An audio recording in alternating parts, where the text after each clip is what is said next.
Good afternoon. Sorry. Good afternoon, sir. Take a seat. Yes. So, what does your name mean, Ishita? So the name Ishita is another name for goddess Durga. Okay. Could you give a brief introduction, please, for the benefit of the panel? Yes, sir. I'm Ishita Kishore. I'm a graduate in economics from Shriram College of Commerce, Delhi University. Thereafter, I started working with Ernst & Young in the profile risk advisory for 2 years. And I've been an active sports person across my life, and I believe it has shaped my personality. Are you aware of this law which is called as sexual harassment of women at workplace? Yes, ma'am.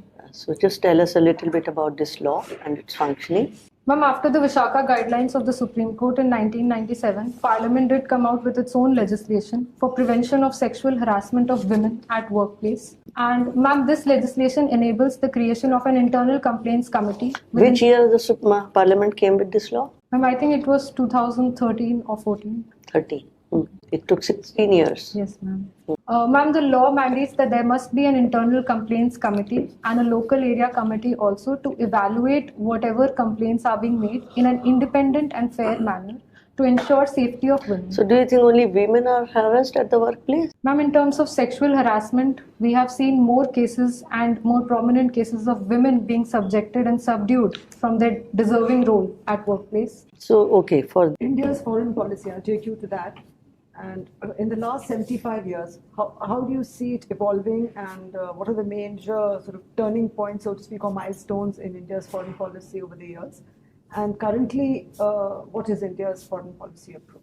Ma'am, right from the eve of independence, while national interest has always been at the heart of foreign policy, in the beginning, we had seen policies in our neighborhood like Panchsheel policy to ensure non-interference and mutual peace.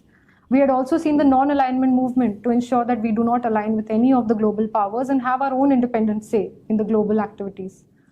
Ma'am, but across the years, this policy has evolved, especially after the watershed moment of 1991, when we saw the disintegration of USSR and the emergence of a unipolar world order. Ma'am, India then recognized Israel and started having ties with United States of America as well. In recent times, we have seen an assertive India rising and asking for its due place on the diplomatic high table across all international institutions. India has been vocal about its own national interests and that of the global south, reflecting it to be a responsible global power.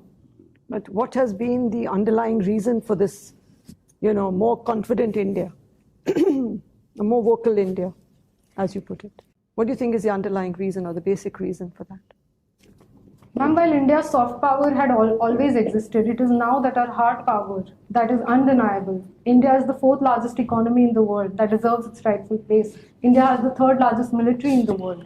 So I think these are some hard realities that the world must now, that the world must now accept. And they are beginning to accept India's position. But what is our current approach, in the various recent crises facing the world? Have we taken the right approach in recent years? Ma'am, I believe India's approach of maintaining a strategic autonomy in all global decisions has been a step in the right direction. India has ensured not to get entangled into the nitty-gritties of, say, the Russia-Ukraine crisis, and has at the same time ensured that its own interests are not hampered, while at the same time it has condemned the violence and called for a cessation of violence. It has called for dialogue and deliberation, which are reflective of its civilizational ethos. So, I just want to point out, you missed out the nuclear sort of deal, and that was a major turning point. Yes, and of course the war, 71 war. Yes. Just brush up on those things a bit. You've been a sports person. What is the status of women's sport internationally and in India? I mean, a participation in sports by women. Ma'am, across the years, women participation has incrementally increased. And in recent times, in the Olympics, if we take the numbers, by various countries, the participation rate was over 50%. For India, the number of sports persons are around 40%. So this has increased. But at the national level, ma'am, I believe that the recent case of the women wrestlers is a case in point to show how we need much more safety, security, and empowerment of women right to the grassroots level, right to the national camps. And having been personally visited these national camps, I believe that this sense of security would further encourage them to rise up in the chain. So what is the solution? How can we ensure that? What is holding it all back? What is preventing it from happening? It's 75 years now.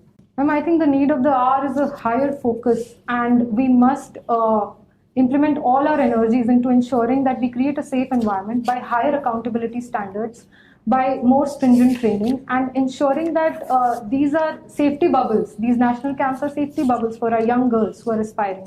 Do you think patriarchy has anything to do with it? The patriarchal mindset? Has that got a